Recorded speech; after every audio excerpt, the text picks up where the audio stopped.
Canada did not suffer some of the same problems in its real estate market that we in the United States did. And there are some interesting things that the Canadians have done when it comes to regulation of banks and the mortgage industry that may be relevant to us in the U.S. Could you talk about some of those?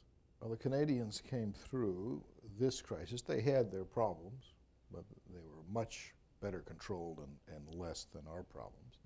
They have had a terrific run-up in housing prices, but interestingly, without triggering the very high default rates which we triggered. And in the past, they've definitely had their own banking crises, but this time they did better. And in the mortgage area, I do think there are some things to think about.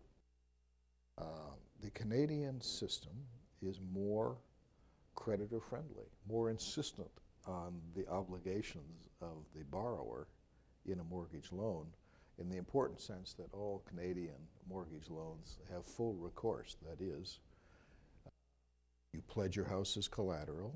If the value of your house goes down below the amount of the mortgage and it's foreclosed on and the house is sold, but there's still an amount left owing, you still owe it, and they will go after you to collect it. In many American states, that's illegal. Notably, California, one of the worst part of the housing, because it's both the biggest and one of the worst. So if you put those together, California, under the state law, you can't have recourse on mortgages. So that's one thing you might think about. Canada had a subprime market, but it was very small proportionally compared to the proportion it got to here.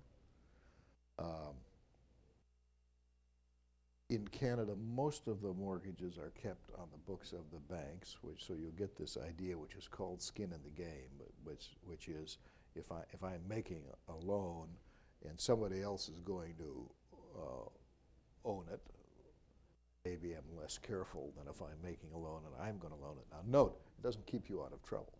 If it kept you out of trouble, we wouldn't have hundreds of banks failing. But there is a certain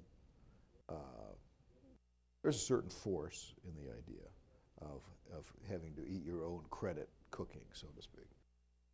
Another interesting thing about Canada is that almost all mortgages are on automatic debit to your account to make your mortgage payment. So your account is just charged on time. You don't have to decide, well, am I this mortgage payment or am I going to take this nice vacation that just happens? And I do think that that little piece of payments technology, now possible, is worth thinking about.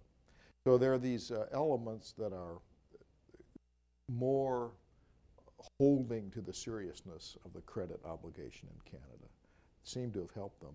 Interestingly, in spite of this more friendly, creditor-friendly environment, their home ownership rate is the same as the U.S. Actually, it's a little higher at the moment.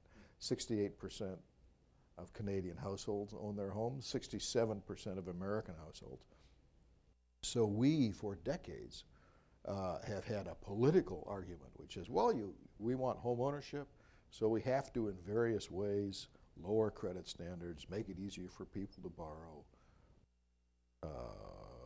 take more chance in mortgage lending so we can get home ownership.